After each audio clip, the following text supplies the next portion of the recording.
excited because her sister was coming over from Cork, and her sister had asked after me in a couple of letters.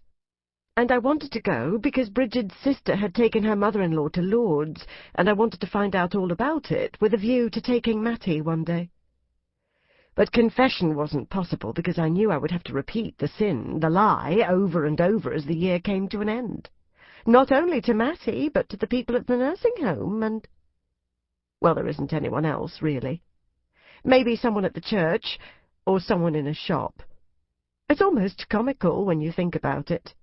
If you spend day and night looking after a sick child, there's very little room for sin, and I hadn't done anything worth confessing for donkey's years. And I went from that to sinning so terribly that I couldn't even talk to the priest because I was going to go on sinning and sinning until the day I died, when I would commit the biggest sin of all. And why is it the biggest sin of all? All your life you're told that you'll be going to this marvellous place when you pass on, and the one thing you can do to get you there a bit quicker is something that stops you getting there at all.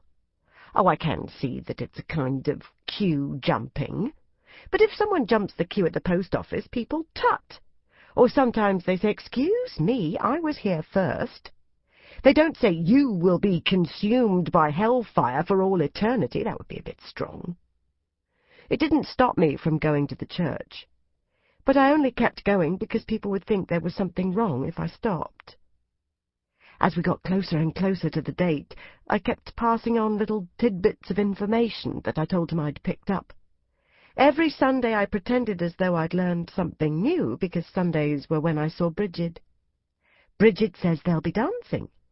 Bridget's worried that not everyone likes wine and beer, so she'll be providing spirits. Bridget doesn't know how many people will have eaten already. If Matty had been able to understand anything, he'd have decided that this Bridget woman was a lunatic, worrying like that about a little get-together. I blushed every time I saw her at the church. And of course I wanted to know what she actually was doing on New Year's Eve, but I never asked. If she was planning to have a party, she might have felt that she had to invite me. I'm ashamed thinking back. Not about the lies. I'm used to lying now. No, I'm ashamed of how pathetic it all was. One Sunday I found myself telling Matty about where Bridget was going to buy the ham for the sandwiches. But it was on my mind, New Year's Eve, of course it was, and it was a way of talking about it without actually saying anything. And I suppose I came to believe in the party a little bit myself, in the way that you come to believe the story in a book. Every now and again I imagined what I'd wear, how much I'd drink, what time I'd leave, whether I'd come home in a taxi, that sort of thing. In the end, it was as if I'd actually been. Even in my imagination, though, I couldn't see myself talking to anyone at the party. I was always quite happy to leave it. Jess. I was at a party downstairs in the squat. It was a shit party, full of all these ancient crusties sitting on the floor drinking cider and smoking huge spliffs and listening to weirdo space-out reggae. At midnight, one of them clapped sarcastically, and a couple of others laughed, and that was it. Happy New Year to you, too. You could have turned up to that party as the happiest person in London, and you'd still have wanted to jump off the roof by 12:05. And I wasn't the happiest person in London anyway. Obviously. I only went because someone at college told me Chaz would be there, but he wasn't. I tried his mobile for the 1,000,000th time, but it wasn't on. When we first split up, he called me a stalker, but that's like an emotive word, stalker, isn't it? I don't think you can call it stalking when it's just phone calls and letters and emails and knocking on the door. And I only turned up at his work twice. 3 times if you count his Christmas party, which I don't, because he said he was going to take me to that anyway. Stalking is when you follow them to the shops and on holiday and all that, isn't it? Well, I never went near any shops. And anyway, I didn't think it was stalking when someone owed you an explanation. Being owed an explanation is like being owed money, and not just a fiver either. 500 or 600 quid minimum, more like. If you're owed 500 or 600 quid minimum and the person who owes it to you is avoiding you, then you're bound to knock on his door late at night when you know he's going to be in. People get serious about that sort of money. They call in debt collectors and break people's legs. But I never went that far. I showed some restraint. So even though I could see straight away that he wasn't at this party, I stayed for a while. Where else was I going to go? I was feeling sorry for myself. How can you be 18 and not have anywhere to go on New Year's Eve apart from some shit party in some shit squat where you don't know anybody? Well, I managed it. I seem to manage it every year. I make friends easily enough, but then I piss them off, I know that much, even if I'm not sure why or how. And so people and parties disappear. I pissed Jen off, I'm sure of that. She disappeared like everyone else. Martin. I'd spent the previous couple of months looking up suicide inquests on the internet, just out of curiosity. And nearly every single time, the coroner says the same thing. He took his own life while the balance of his mind was disturbed. And then you read the story about the poor bastard. His wife was sleeping with his best friend. He'd lost his job. His daughter had been killed in a road accident some months before. "Hello, Mr. Coroner? Anyone at home?" "I'm sorry, but there's no disturbed mental balance here, my friend." I'd say he got it just right.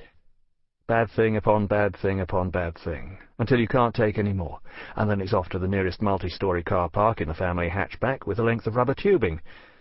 Surely that's fair enough. Surely the coroner's report should read, "He took his own life after sober and careful contemplation of the fucking shambles it had become." Not once did I read a newspaper report that convinced me that the deceased was off the old trolley. You know, the Manchester United forward who was engaged to the current Miss Sweden had recently achieved a unique double. He's the only man ever to have won the FA Cup and an Oscar for Best Actor in the same year. The rights to his first novel had just been bought for an undisclosed sum by Steven Spielberg. He was found hanging from a beam in his stables by a member of his staff. Now, I've never seen a coroner's report like that.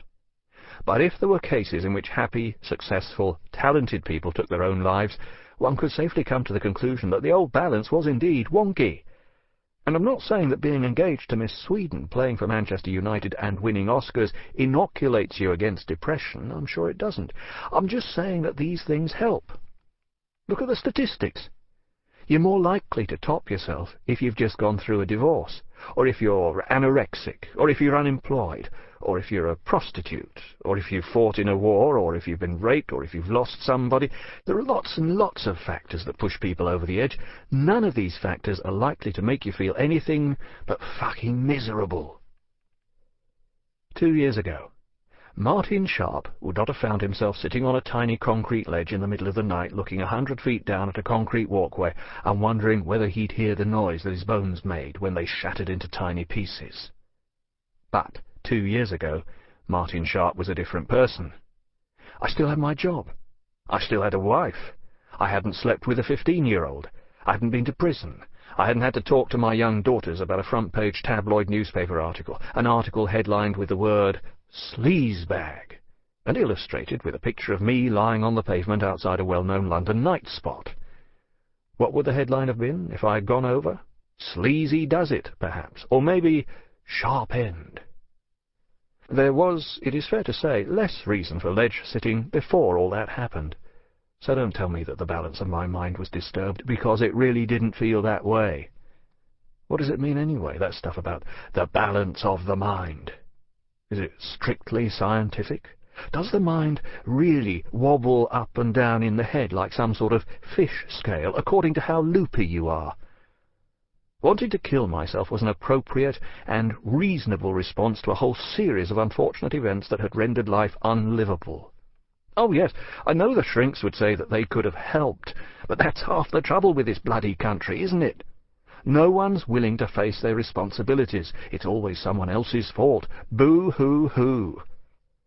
Well, I happen to be one of those rare individuals who believe that what went on with Mummy and Daddy had nothing to do with me screwing a 15-year-old.